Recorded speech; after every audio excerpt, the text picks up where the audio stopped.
Stay quiet. So, after almost 5 hours, I'm finally past the first dungeon. Great.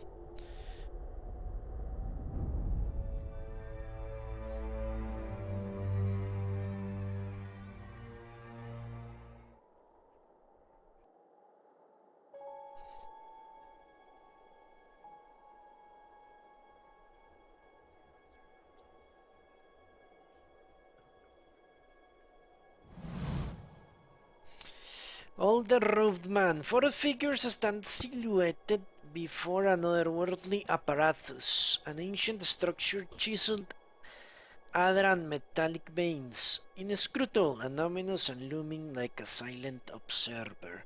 Standing motionless in their midst is what appears to be a human body, colorless as stone or ash. The other figures gaze upon it in what might be contemplation. From your vantage point, you are well obscured from their view. The face of one of the figures is distantly visible, framed by long tendrils of oily grey hair, tinged dark at the ends, and a thick beard that seems to obscure all trace of emotion. His faded robes are embroidered with a runic language, unlike anything you have ever seen, and his head is crowned with a strange black headdress, with 2 protrusions jutting out, one on either side like the wings of some profane and malevolent creature.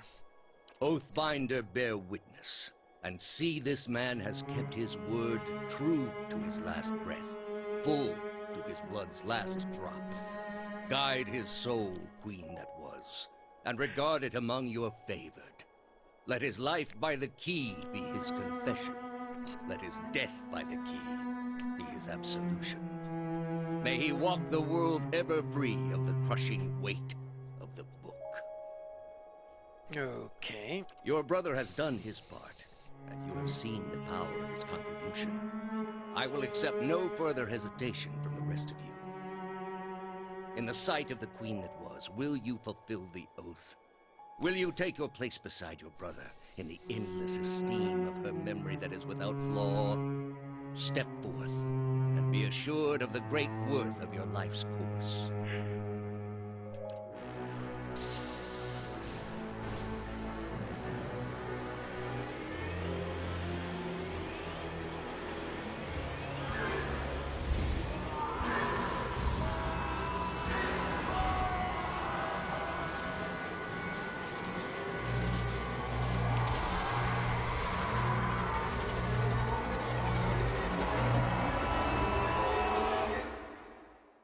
Well, if that's not stealing their souls, I don't know what is. For an instant, the apparatus goes quiet and the air is still. Then, all at once, it erupts with a concussive surge. Light floods your vision, and you are knocked to the ground. Your head snaps back as you land. A pain wails into the back of your skull, washing your last thoughts away into the black, unconscious void. You open your eyes to a different place. Another time, you stand in a circular room, grand and domed. Its walls lined with adra and trimmed with copper. The style is ancient, but the chamber is unweathered. At the far end, a great pillar of adra pierces the floor from below like a ragged spike, its shimmering texture giving the illusion of boundless depth. Encircling the pillar is an apparatus much like the one you have seen, but immense and multifaceted and intertwined, the work perhaps of a prodigious but fevered mind. Your thoughts are yours and not yours, but they seem to exist before you think. Them and they are all questions, pressing questions, troubling questions, questions that must be answered, or, at the base of the pillar now you see a man with a thick grey beard in a ceremonial robe, his oily hair tucked beneath a black cowl and his strange ornamental headdress. You know this man. You are walking towards him now at a pace that is hurried while trying not to appear so. You have something you want to ask him, one question of all. The question spins madly in your mind.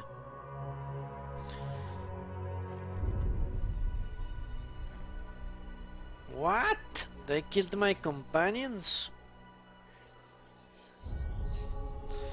You awaken to find your malaise has broken, only to be replaced with something far more concerning. Faint whispers are audible at the edge of your hearing, like a ringing in your ears that does not subside. Movement fleets through your periphery, but when you turn to look, you can see no sign of whatever it was. You find your gaze regularly darting this way and that, an involuntary paranoid tick. If this is a sickness, it may be dangerous to go without treatment for long. The figures at the machine stand frozen in place, flesh and blood replaced by cinders and ash. The man who led them is nowhere to be seen. Geodan and Kaliska lie bloody on the uneven cobbles, their bodies twisted unnaturally in death. You are alone and far from help. Gilded Vale may be your best hope of receiving treatment before things get worse. Great.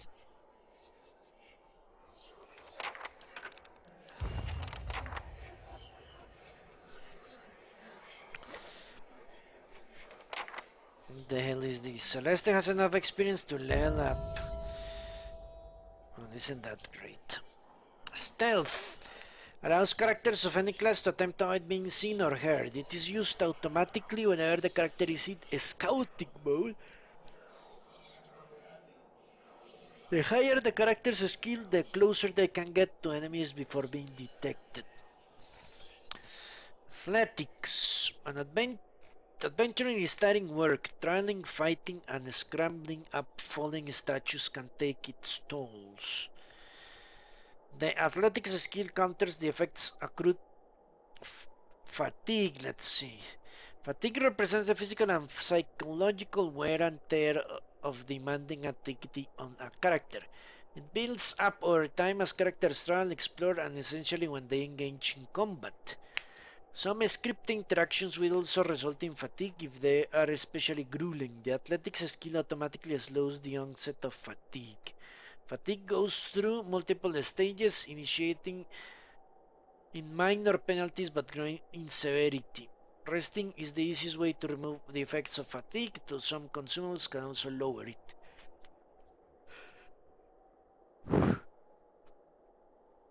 In conversation and script interactions, athletics is used for physical feats like climbing, swimming, and jumping.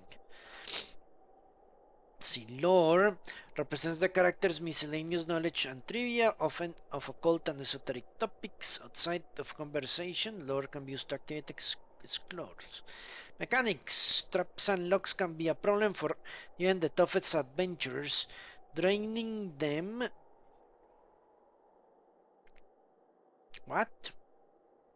The resources and maiming or killing those who are unfortunate enough to trigger an unseen floor plate. The mechanics skill makes it easier to open locks and find and disable traps. Additionally, any character can use the mechanics skill to place traps of their own. The higher the mechanics skill, the more accurate the trap. In conversations and script interactions, mechanics can be used to activate or disable a variety of machines. And survival allows characters to make use of food and potion items they find. The higher the character's survival, the longer the duration of such items. Survival can also be used in conversation and script interactions that involve wilderness challenges or specialization information.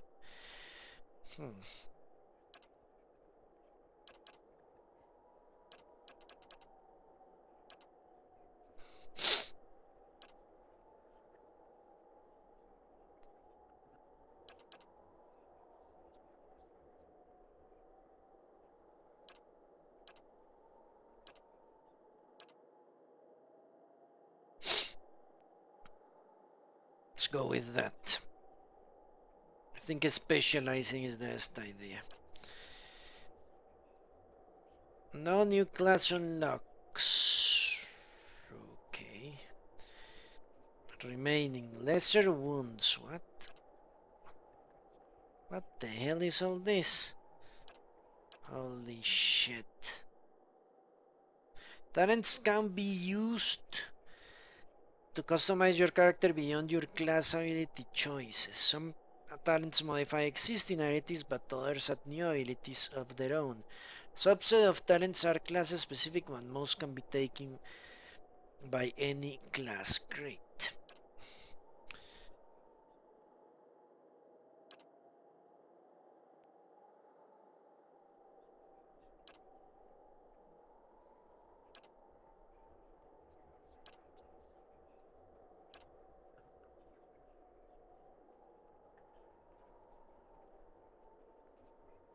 Okay.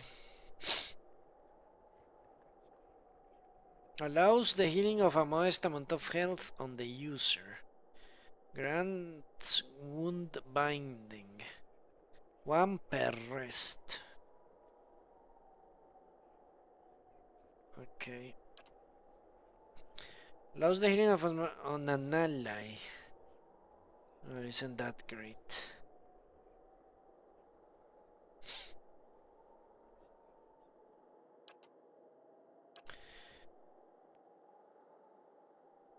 Trains the character in a new defensive strategy, increasing his or her engagement limit by 1. Okay.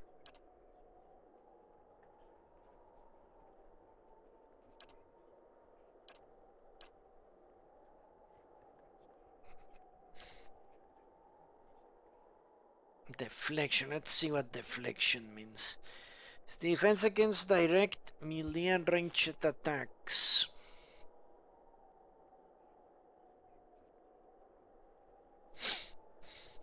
I don't know. I think killing people fast is a better idea.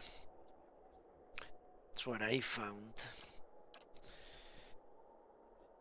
Trains the character in the use of poleaxe, stock, wand, and warbow, increasing accuracy. Let's see if I can find something to increase my peasant. Ruffian. Marksman. Increases the ranged weapons used on distant targets.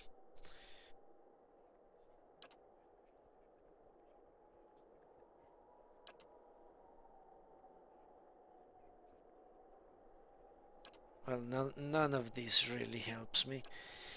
Oh, lowers the monk's wound threshold, allowing him or her to gain wounds at a faster rate.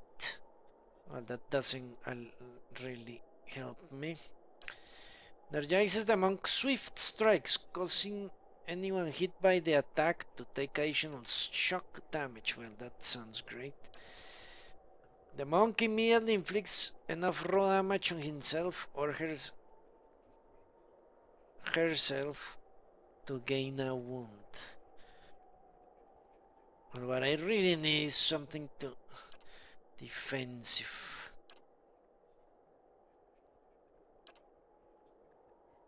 Let's go with this one.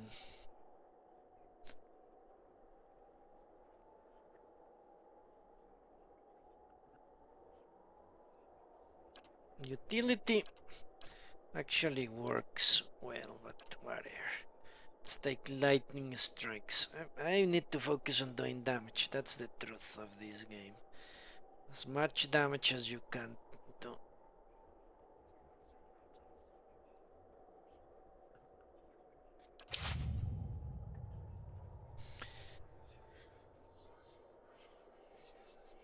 Now the problem is I'm crazy. They won't see me coming. How the hell do I know where I'm supposed to go? Road south. I certainly hope I'm not going to fight anyone.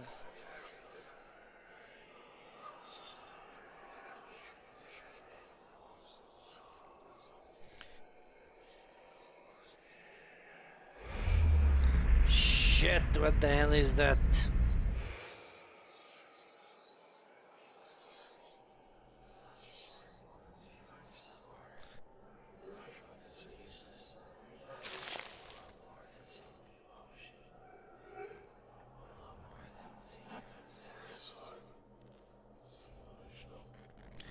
I am not even going to touch those boys.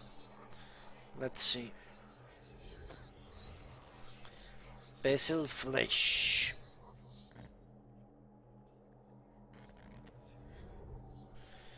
This massive structure is formed of stone, iron, and copper, and covered in a strange glyph. The air around it vibrates with unusual energy. Well, let's take the bodies. Shit!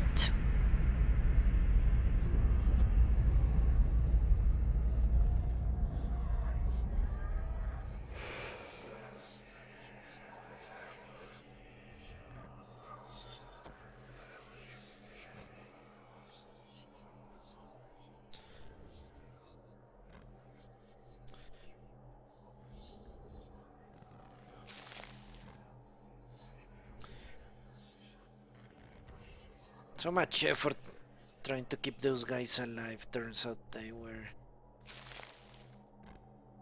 already dead. Okay.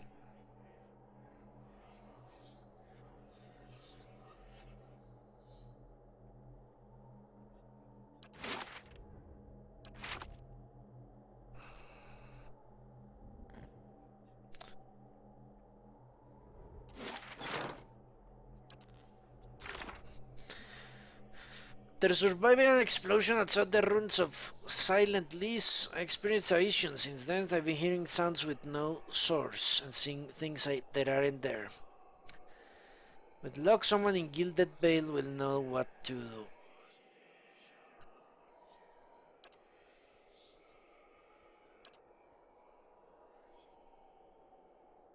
How the hell do I get to Gilded Vale? Do I have to go to Valewood?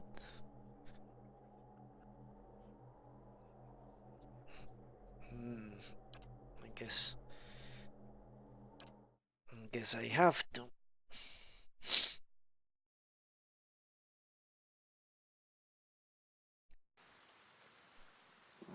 Holy shit.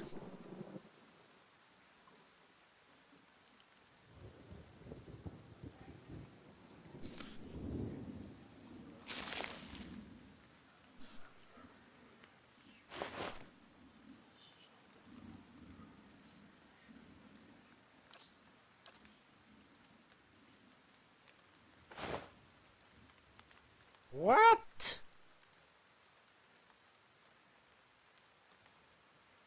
Did they get stashed or something? Fucking bullshit. What the hell did just happen?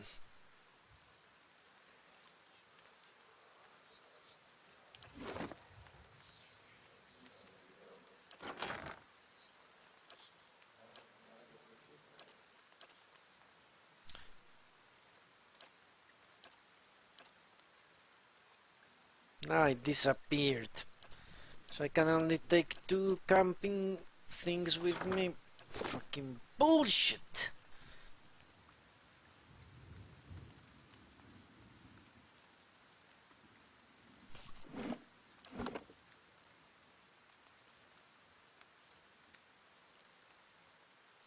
You know what? I'm going to quit the game.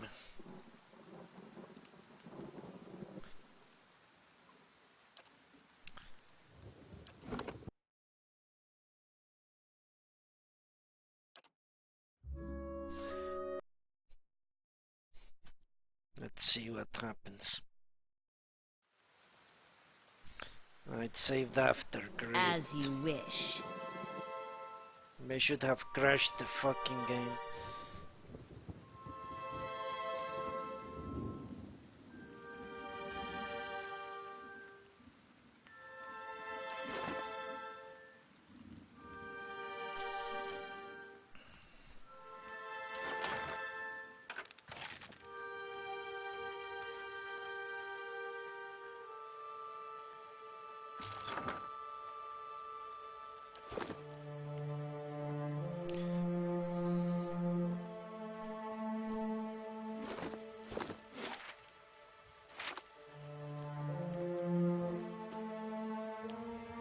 Okay, let's camp, motherfuckers.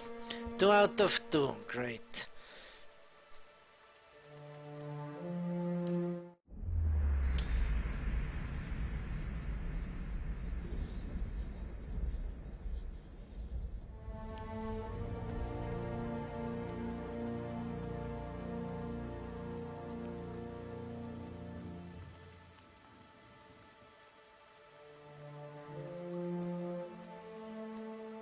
I don't know what that is.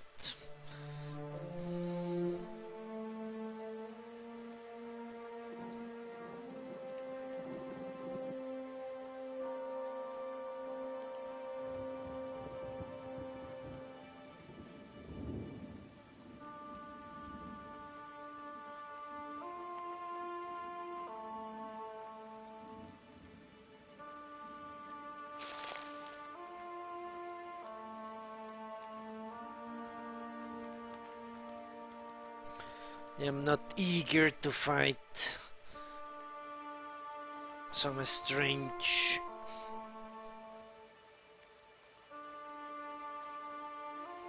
ghost figure.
Okay, I'm not coming here without serious backup.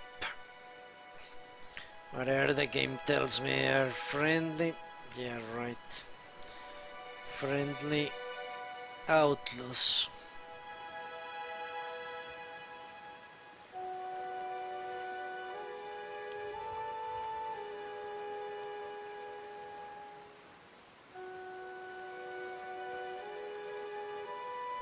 Shattered pieces of a crate are strewn across the earth along with a few muddy vegetables. Yeah, I need to increase my stealth. No question about that.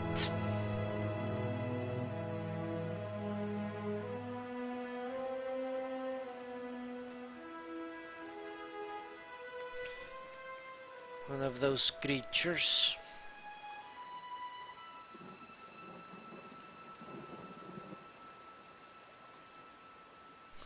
You know what? Let's not explore without a party. Let's head straight for the city.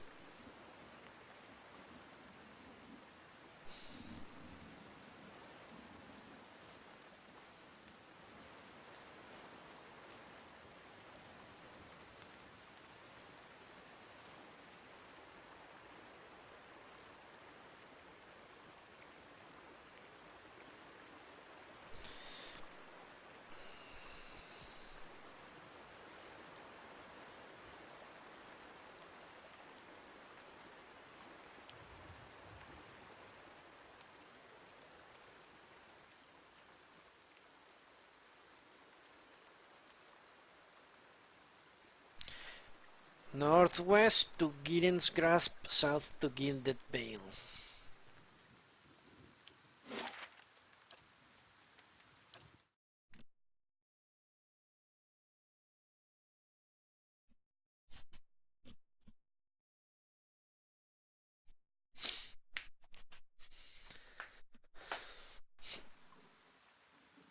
Stash can now be accessed.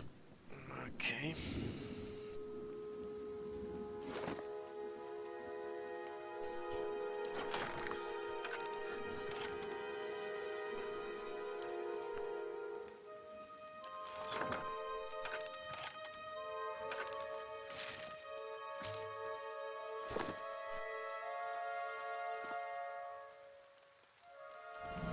They won't see me coming.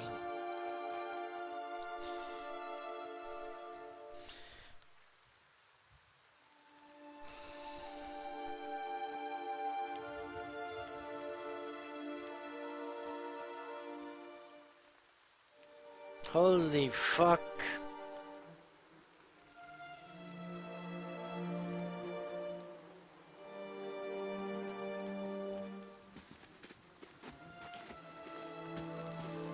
You must be one of the new settlers. Welcome to Gilded Vale. You'll be pleased to know that we've had some recent vacancies here. He glances at the gnarled, leafless monstrosity of a tree next to him.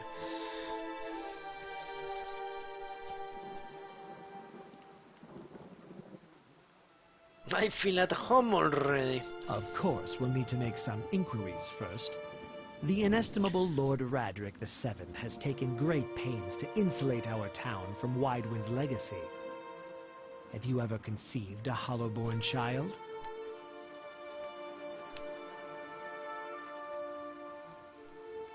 No, I guess. Are you absolutely certain? Lord Radric has made it his first priority to eliminate this scourge from our village. I should warn you, stranger. Here in Gilded Vale, we have a special place for dissidents, charlatans, and those who would hide a curse in our midst. He steps to the side and inclines his head ever so slightly toward the deformed tree. His lordship's wife is with child and due any day now. Without his approval, I shan't be able to find you a permanent settlement. It will have to wait until after the birth. We can continue our interview then, after the bell tolls from Radric's hold to signal my lord's new heir. In the meantime, you can find temporary accommodations at the inn just southwest of here.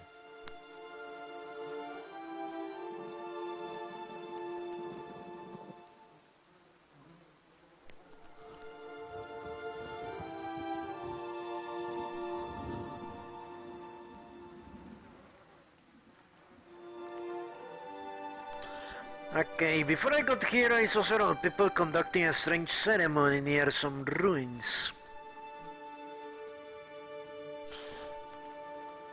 You will want to mind where you mentioned that trespassing on Egwithan ruins is illegal, not to mention dangerous. You probably saw someone attempting some new ritual to appease the gods. People will try anything these days. Barath, have mercy. We certainly have.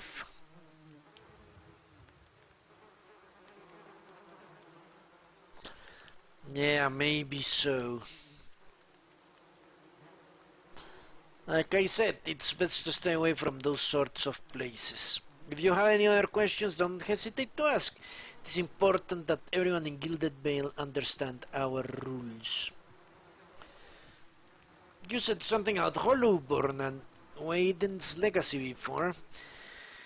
He links. I forget that you foreigners do not have this curse in your homelands. The Hollowborn have been a scourge upon Direwood for almost 15 years now. He lowers his voice to a whisper. Children born without souls.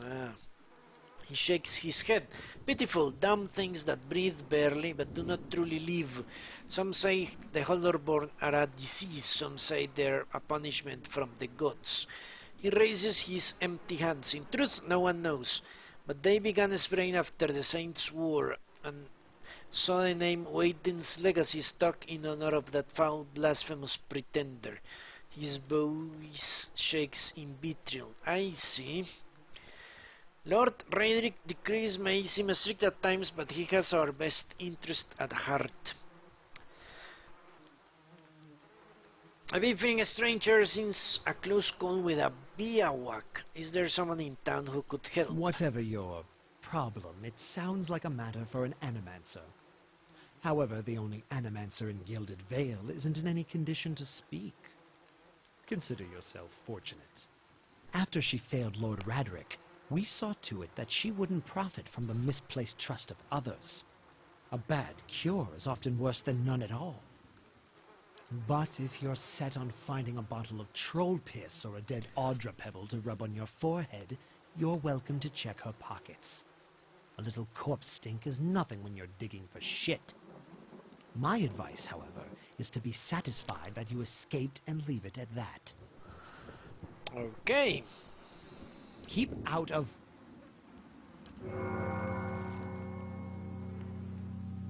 Listen! 2 tolls. Let that be the last. 3. Gods have mercy. It seems your arrival is ill-timed.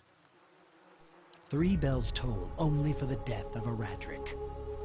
I fear Lord Radric's heir is lost, or else Hollowborn, and so lost all the same. You should tread carefully. Circumstances have changed a great deal.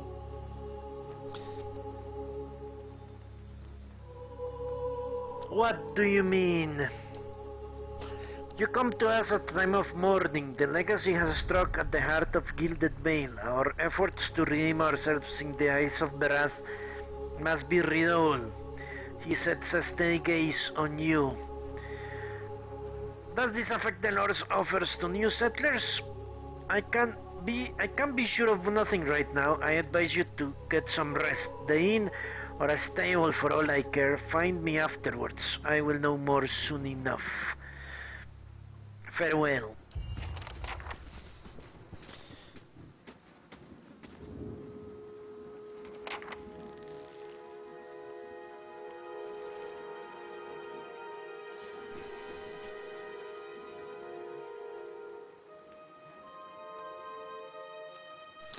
Arjun wears a twisted frown. I'm afraid I can't help you to find residence here. Lord Roderick's son was deemed a hollowborn.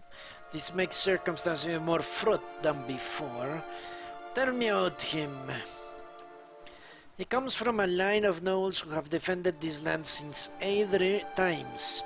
Roderick II was an early supporter of Dirwooden independence during the Revolution, and the current lord's father perished in the Saints' War.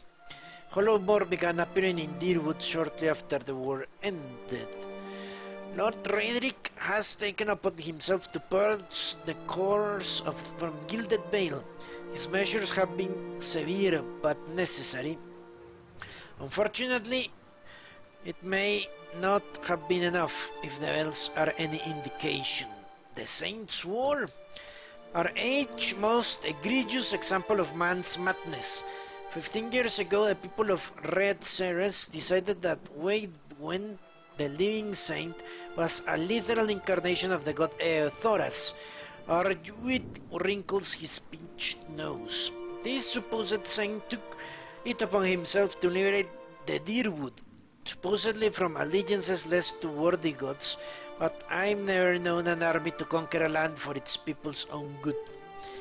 The war lasted about a year, but you can guess what that year did to the worship of Eothas in Dirwood.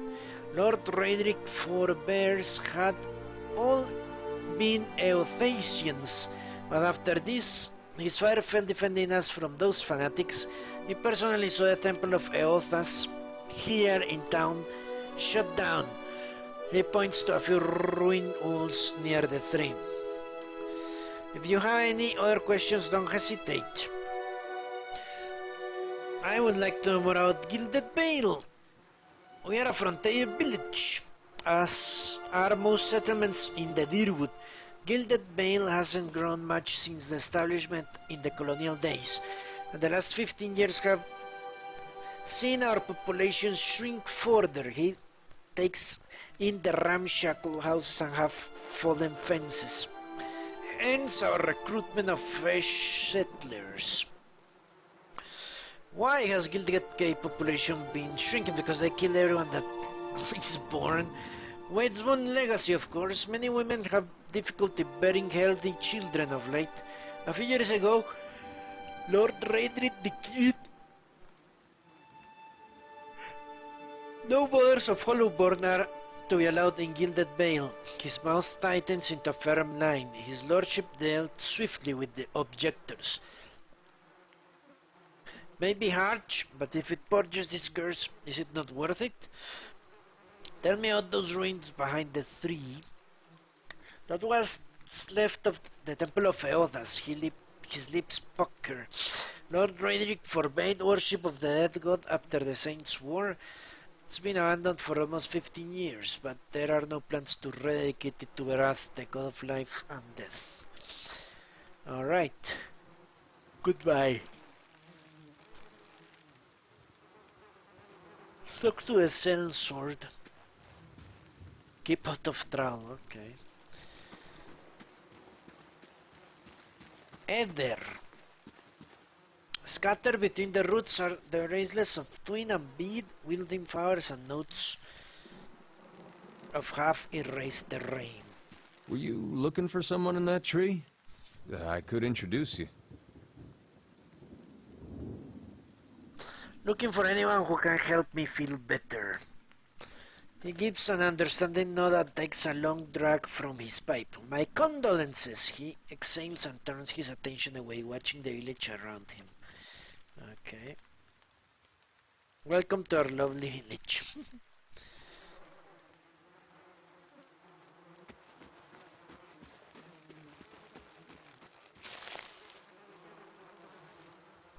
Beneath the vines are crude carvings of a sun rising over 3 stars. Guessing that's the inn. I'm not going to do anything until I get a few companions.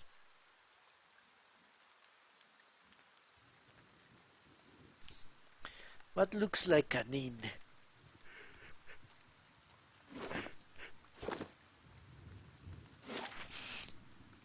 Aloth? What the hell is Aloth? That definitely looks like an inn.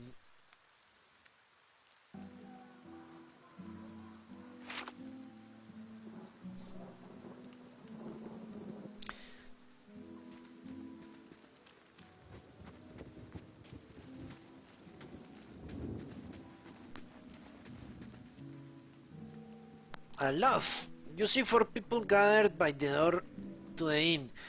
The raised voices and chopping gestures suggest an argument reaching its climax. The first figure raises his hands for calm.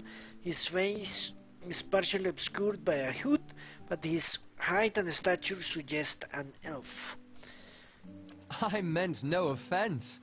Let's put this matter to rest over a round, shall we? My treat. Hoping to soothe our pride with a few Adira coppers, eh? We don't need your coin. Okay. One of the other men glares at the hooded elf. His eyes are red from drink, but his gaze is focused. You've got a lot of gold mocking us in our own village.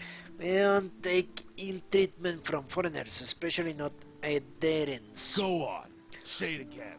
I'm itching for an excuse. Fie, you're itching for the kindling touch of your sister, you cocksfeather! Holy fuck. I'll cut that barrel-looking tongue out of your head. This is a misunderstanding.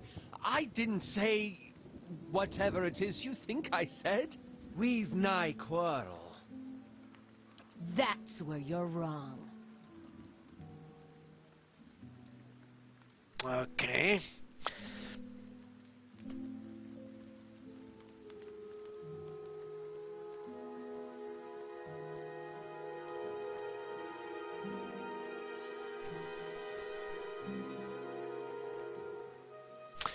Well, given that we're lawful, I don't think allowing murder on the streets is something we should do.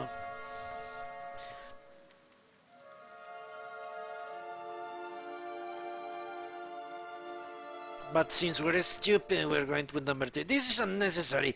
Wouldn't you rather be inside drinking than out of here, are we? We don't want your charity either, foreigner. They squint at you red bleary eyes. It sounds suspiciously like you're defending him. Fucking bullshit.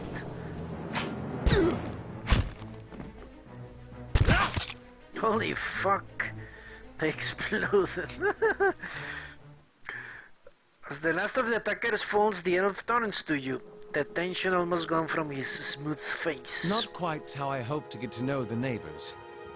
Thank you for your timely assistance with that awkward situation. You're welcome. Courtesy is a rare pleasure in these parts, though your accent suggests that you are no more local than I. He straightens his hood, and you note the remains of fraying embroidery on his globes. His boots are caked with the dirt of many months' travel, but his leather work beneath is sturdy and fine. I suppose introductions are in order after that little fiasco. Aloth Corvusser, at your service.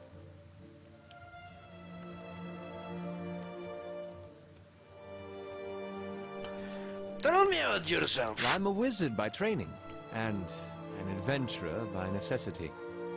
I was born in the Seathwood, part of the mainland of the Adir Empire, and both of my parents served the nobility, which afforded me an education for which I am grateful. However, there were no open positions in those houses, and so I decided to seek new means in a new land. And how exactly did you come to be here? I was strolling with a friend, but we were separated near some ruins. In Griffin ruins? Oh, those can be dangerous places during the best of times, which these are not. And half the locals would arrest you for trespassing, and the rest would kill you outright. I'm curious, what exactly did you find there? Several hooded figures operating a strange machine. Aloth goggles at you silently, apparently assessing your earnestness. Finally, he gives you a bleep backward laugh. You do manage to find yourself in rather interesting predicaments. What are you doing here? An excellent question. I came looking for fresh air and cheap land. Instead, the magistrate gave me directions to the inn and a story about the local lord's expectant wife. But I take it that's a familiar tale. And you? Like you said, I'm also a settler. Indeed. In that case, welcome to Gilded Vale, a true refuge from civilization. You don't look exactly like a settler. Begging your pardon, but neither do you. Yet, circumstances can find a person in the strangest of places. Just how did you manage to cross those street drunks? I'm afraid that was a matter of misunderstandings and mistranslations. It doesn't help that people in these parts remember their war with Adir like it was yesterday.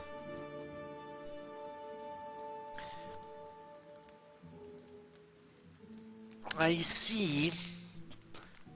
I should get going. As should I, given recent events. It's just as well. I've had enough of the watered wine and lumpy beds at the inn. They say even the owner tired of the place. Just up and left one day. It explains quite a lot about the upkeep.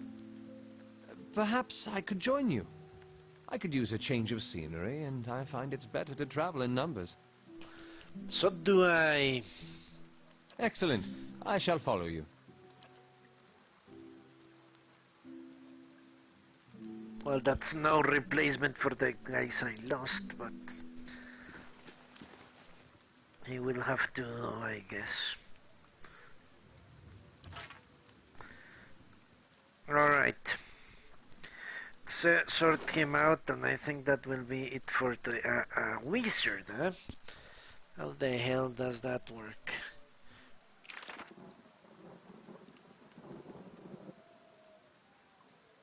Jesus Christ. Overwhelms anyone in the area of effect with brilliant and bewildering pyrotechnic display, decreasing their will and leaving them dazed. Creates a cone of fire in front of the caster, causing burn damage to anyone in the area of effect.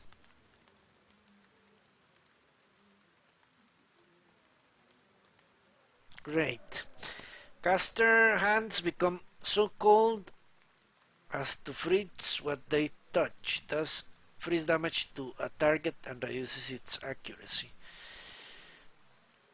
Summons 3 missile spells that batter the target, inflicting crush damage.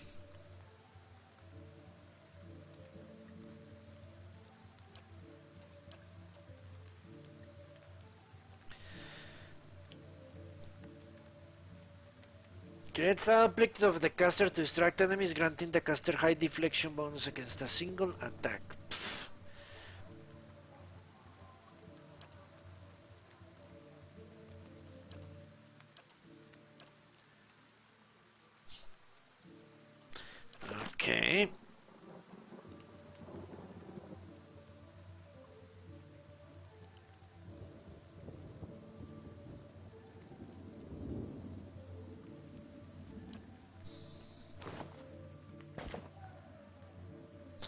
It also has a hood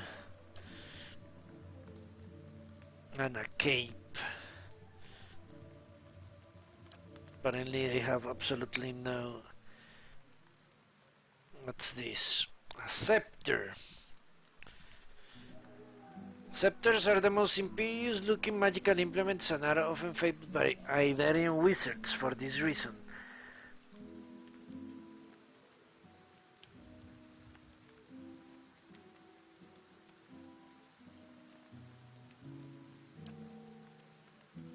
How can it be two-handed if he has the grimoire or whatever?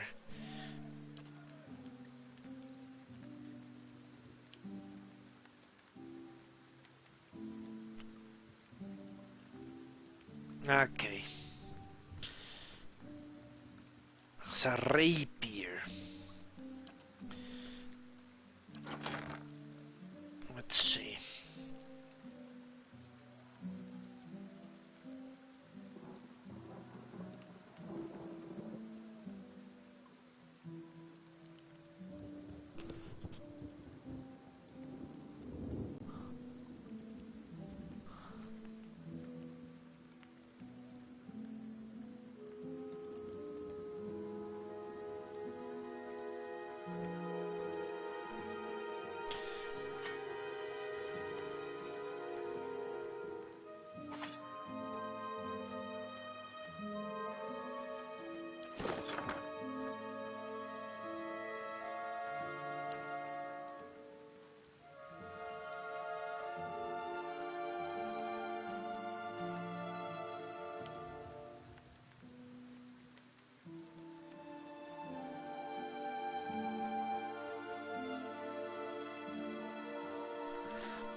Can he use anything that's two-handed?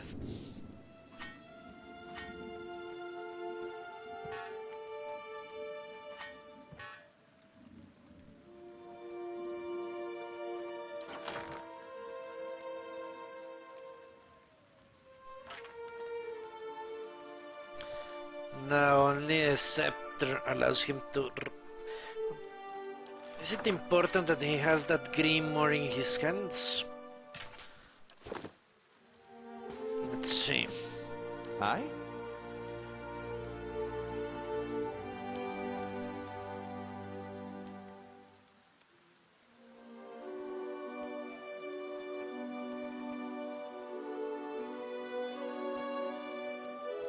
Seems like yes is the answer to that.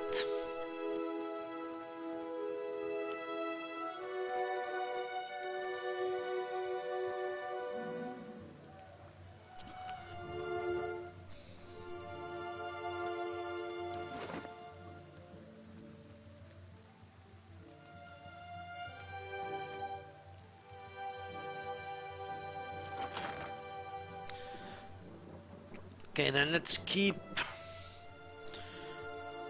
How many people should I be able to get according to this? 4, 6, maybe 7.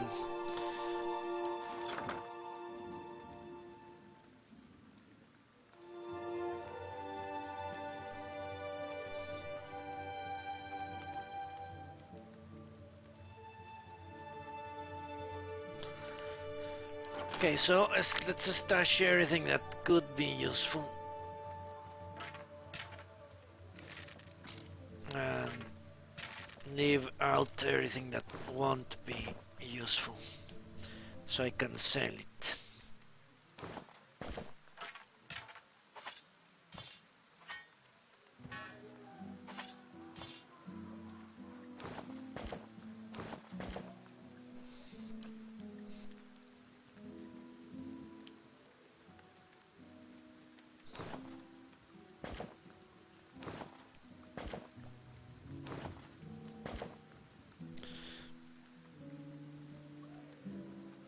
I'm assuming I will have 7 companions.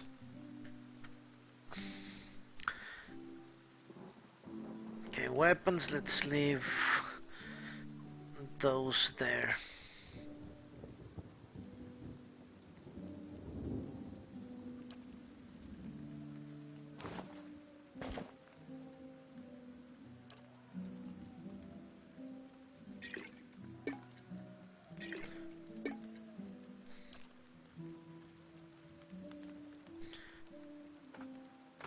As for selling, guess that as well.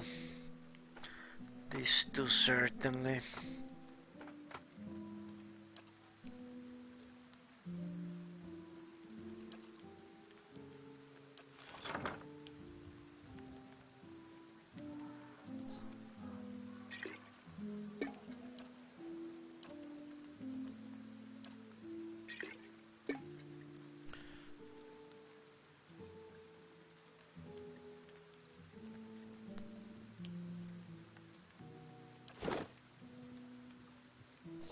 Wood elf.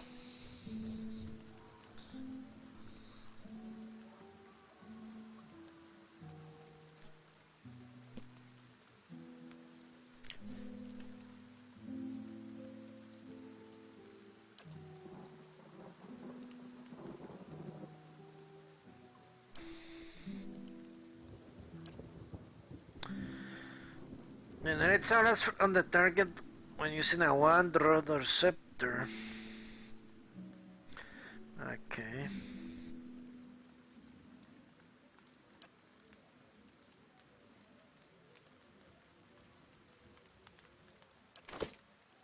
I shall.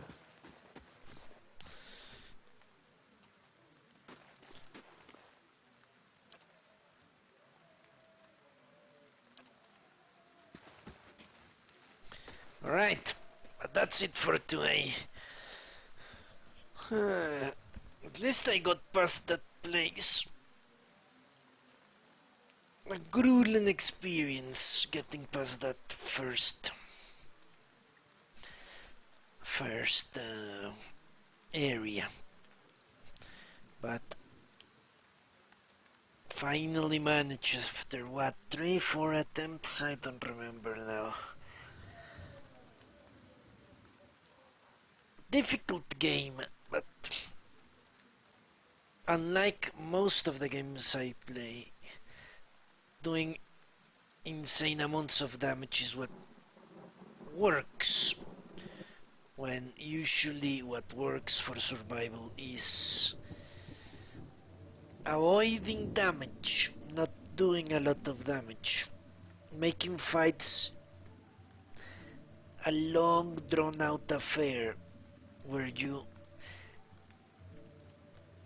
chisel away the strength of your opponents. Here you actually have to hammer their asses faster than they can kill you, since you cannot run away from them, nor hit them from afar. At least that's what I've found so far. We shall have to see if it holds true. But that's for tomorrow, so thank you very much for watching, and I hope we'll see you next time when we shall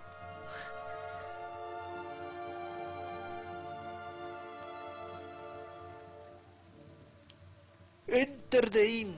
Until then, long live the Gilded Vale. Goodbye. I shall be discreet.